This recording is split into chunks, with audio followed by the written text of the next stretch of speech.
The revelation that Suge Knight, the former CEO of Death Row Records, had assassinated Eazy-E sent shockwaves through the hip-hop community when it was made public. During an interview with a well-known presenter of a radio program, the famed music producer dropped the bombshell statement. Fans of the iconic rapper are left wondering about the real causes of his untimely death as a result of this discovery, which has rekindled interest in the unsolved mystery surrounding Eazy-E's death, but has not provided a solution to the enigma that surrounds his passing. In our video, we will look into the history of Suge Knight and Eazy-E, investigate the event that led to Eazy-E's death, and investigate Suge Knight's part in all of it. We will also take a look at how fans have responded to this shocking information, what this bombshell discovery means for the legacy of one of the most legendary characters in hip-hop. The relationship between Suge Knight and Eazy-E was a lengthy and tumultuous one. During the decade of the 1990s, they were both significant stars in the rap business, but their relationship was anything but pleasant. While Eazy-E was responsible for the establishment of Ruthless Records,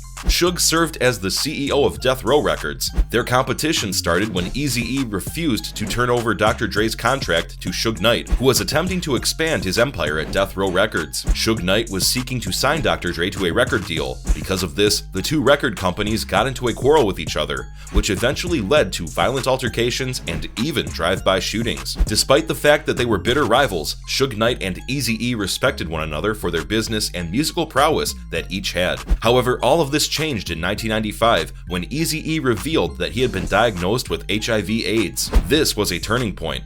In a public setting, Suge Knight made fun of Eazy-E's condition, which sparked the ire of both fans and other artists in the industry. Suge was already under fire for allegedly controlling the music business via the use of intimidating techniques, so many people regarded this as a particularly low blow coming from him. Eazy-E died dead on March 26, 1995, owing to the consequences of AIDS, which brought an end to the tension that had existed between Suge Knight and Eazy-E since March 26. It wasn't until many years later that Suge Knight admitted to being involved in Eazy-E's death. This caused shockwaves to go through the music business, and it left many people pondering the nature of the connection between Eazy-E and Suge Knight. When Suge Knight finally came clean and acknowledged having murdered Eazy-E, it was a bombshell. Fans of both musicians were left in a state of bewilderment after hearing the news, which sent shockwaves across the hip-hop scene. Nobody anticipated Suge Knight to come forth with such a damaging admission, even though rumors and conjecture about what truly happened to Eazy-E had been circulating for many years. This confession was made by Knight during an interview for the documentary series Death Row Chronicles,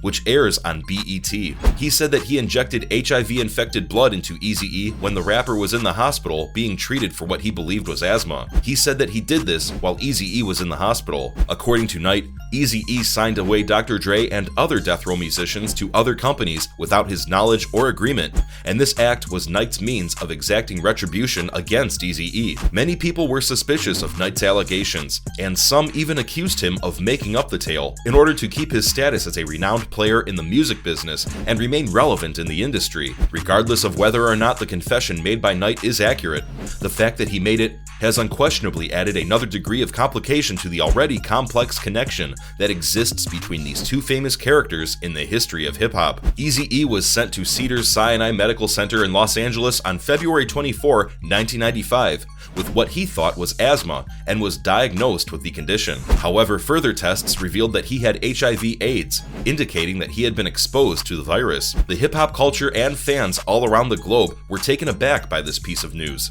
Eazy-E saw a steep drop in his health, and he died dead on March 26, 1995. There were lots of folks who wondered how Eazy-E got the virus in the first place. Whispers were floating about that he engaged in risky conduct such as drug usage or sexual promiscuity. The latest confession made by Suge Knight, on the other hand, has provided fresh insight into the matter. During a violent altercation in a recording studio, according to Knight, he injected Eazy-E with HIV-positive blood and gave him the infection. Fans and those who are close to Eazy-E have expressed anger and indignation in response to this accusation, despite the fact that it has not been verified by any other sources. There is no doubt that the passing of Eazy-E was a big loss for the hip-hop world.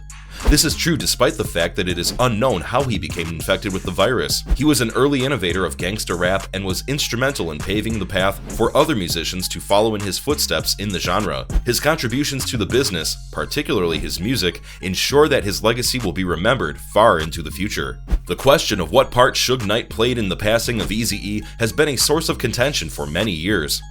Others contend that the assertion that Suge was personally responsible for Eazy-E's death is not supported by sufficient evidence, despite the fact that some individuals hold the belief that Suge was directly responsible for Eazy-E's death. On the other hand, Suge has come out and stated that he was engaged in the event that ultimately led to Eazy-E's death.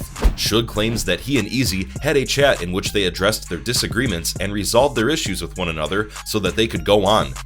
However, immediately after this chat, Suge asserts that he gave Eazy blood that was contaminated with HIV and injected it into him.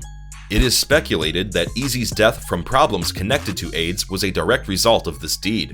It is vital to keep in mind that while many people have attacked Suge for his suspected role in Eazy-E's murder, he has not been convicted of any crime relating to this occurrence.